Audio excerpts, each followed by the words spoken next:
Halo teman-teman semua, kembali lagi dengan aku Dewi Suci Setiawati dengan salah satu soal 4 muatan titik ditempatkan di keempat sudut segi 4 yang panjang sisi-sisinya A seperti terlihat pada gambar di samping. Tentukan besar dan arah gaya listrik pada muatan Hi. Misal pada gambar tersebut Hi1 bermuatan positif, Hi2, Hi3, dan Hi4 bermuatan negatif. Maka perlu diingat ya teman-teman, untuk muatan yang sejenis akan tolak menolak dan untuk muatan yang tidak sejenis akan tarik menarik.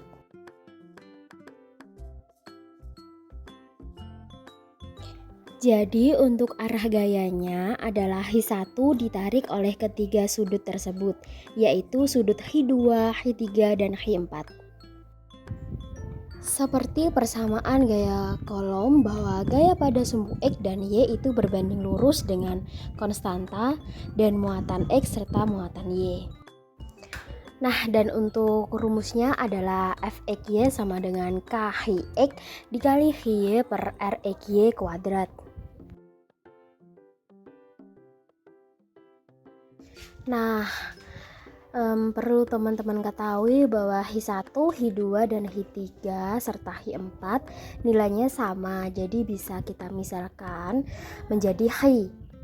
Dan untuk jarak 1 ke 2 dan 1 ke 4 nilainya sama, jadi bisa kita misalkan dengan A.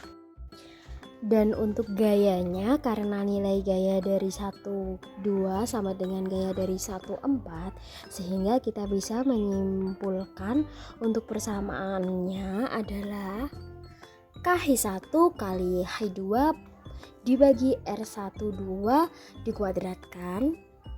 Bisa juga dengan rumus K-Hi1 kali Hi4 dibagi R14 dikuadratkan.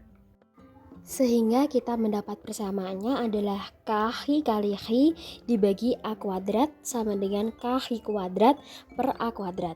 Nah, Hi itu dari mana sih? Hi berasal dari Hi1 sama dengan Hi2. Sedangkan R-nya kita ubah menjadi A karena R12 sama dengan R14. Sehingga kita bisa menyebutnya dengan F Newton. Untuk tahap selanjutnya kita akan mencari besar dari R12 di mana karena Hi1, Hi2, dan Hi3 membentuk segitiga. Jadi kita bisa mencari panjang R13 dengan rumus Pitagoras, yaitu R13 sama dengan akar R12 kuadrat ditambah R23 kuadrat.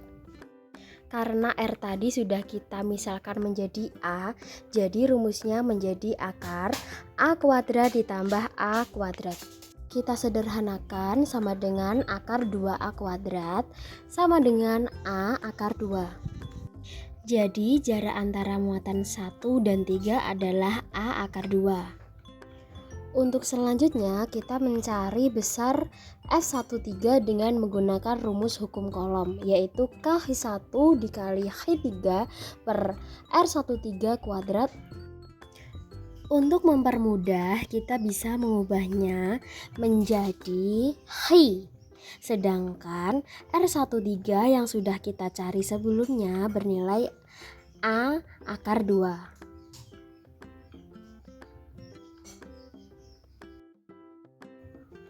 Sehingga kita dapatkan sama dengan K-Hi kuadrat dibagi 2A kuadrat sama dengan menjadi 1/2 Fn. Selanjutnya kita akan mencari resultan gaya pada F14 dan F12. Sesuai hukum kosinus bahwa F1 sama dengan akar F14 kuadrat ditambah F12 kuadrat ditambah 2 dikali F14 dikali F12 cos 90 derajat. Karena nilai F14 dan F12 nilainya sama, jadi kita juga bisa menulisnya dengan F. Untuk perhitungannya kita dapatkan bahwa akar F kuadrat ditambah F kuadrat ditambah 2 dikali F dikali S dikali 0. Dari mana sih 0? 0 dari cos 90 derajat. Sama dengan akar F kuadrat ditambah F kuadrat. sama dengan akar 2 F kuadrat sama dengan F akar 2. Karena F adalah KH kuadrat dibagi A kuadrat, jadi akhirnya adalah KH kuadrat per A kuadrat akar 2. Selanjutnya, mencari besar sudut antara F1 dengan F12. Caranya adalah dengan persamaan, yaitu tan X sama dengan F14 dibagi F12. Karena F14 dan F12 nilainya sama, maka kita bisa menulisnya F, sehingga F per F sama dengan 1. Di mana untuk tan yang bernilai 1 adalah 45 derajat. Jadi besar sudut antara F1 dengan F12 adalah 45 derajat. Seperti yang kita ketahui bahwa H1, H2, dan H3 itu membentuk segitiga. Jadi kita bisa mencari sudut tetanya dengan tan theta sama dengan R23 per R12 sama dengan A per A sama dengan 1.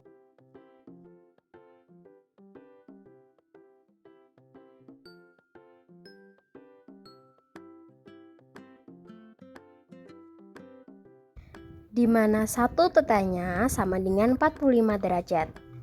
Jadi nilai tetanya adalah 45 derajat. Hal ini membuktikan bahwa F13 terhimpit dengan F1, sehingga untuk besar resultan gaya pada H1 akibat F12 dan F13 dan F14 adalah jumlah dari F1 dengan F13, di mana F1 adalah F akar 2 ditambah dengan F13 yaitu setengah F sama dengan akar 2 ditambah 1 per 2 F sama dengan akar 2 ditambah 1 per 2 KH kuadrat per A kuadrat Newton. Sehingga besar muatan gaya H yaitu akar 2 ditambah setengah KH kuadrat per A kuadrat Newton, dan untuk gaya listrik arahnya 45 derajat dari arah H1 horizontal. Terima kasih.